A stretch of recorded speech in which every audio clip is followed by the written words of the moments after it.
Friends, இப்போ வந்து பார்த்தீங்கன்னா சில பேருக்கு வந்து பன்னீர் பராத்தா வந்து பார்த்தீங்கன்னா உள்ள ஸ்டஃபிங் பண்ண தெரியுது கிடையாது. அப்படியே பட்டவங்களுக்கு வந்து எப்படி செய்யணும்னு பார்க்கலாம். ஸோ பன்னீர் வந்து இந்த அளவுக்கு வந்து எடுத்துன்னு இருக்கேன். ஸோ இதில் போட்டுக்கோங்க. அப்படியே வந்து இதிலே போட்டுக்கோங்க. அண்ட் தென் ஆனியன் வந்து ஆட் பண்ணிக்கலாம். ஆனியன் இதிலே வந்து பார்த்திங்கன்னா பச்சை மிளகாவும் வந்து லிமிட்டடாக வந்து போட்டுக்கோங்க. ஸோ இதுக்கு வந்து பார்த்திங்கன்னா கொத்தமல்லி வந்து ஆட் பண்ணிக்கிறேன். ஸோ நம்ம வந்து பார்த்திங்கன்னா சால்ட் வந்து ஆட் பண்ணிக்கிறோம். சால்ட் ஆட் பண்ணிக்கிட்டு இது வந்து பார்த்திங்கன்னா சால்ட் ஆட் பண்ணிக்கிறோம். நல்லா வந்து ஸோ பெருங்காயம் வந்து ஆட் பண்ணுறோம் டேஸ்ட்டுக்காக. ஸோ சாட் மசாலா வந்து ஆட் பண்ணுறோம். இது வந்து டேஸ்ட் வந்து நல்லா கொடுக்கும். ஆல்ரெடி நம்ம பச்சை மிளகா போட்டுக்கிறோம். ஸோ கொஞ்சமாக வந்து மிளகாய் பொடி வந்து ஆட் பண்ணலாம். மஞ்சள் பொடி வந்து ஆட் பண்ணலாம். ஸோ இப்போ வந்து பார்த்திங்கன்னா இது எல்லாத்தையும் வந்து இப்படி மிக்ஸ் பண்ணிக்கோங்க. இந்த டேஸ்ட் வந்து சூப்பராக இருக்கும். நார்மலாக ஸ்டஃபிங் பராத்தா விட இது வந்து டேஸ்ட் செம்மையாக இருக்கும். எனக்கு ரொம்ப ரொம்ப பிடிக்கும்.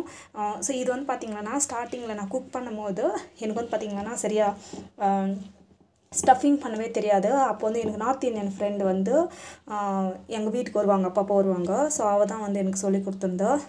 ஸோ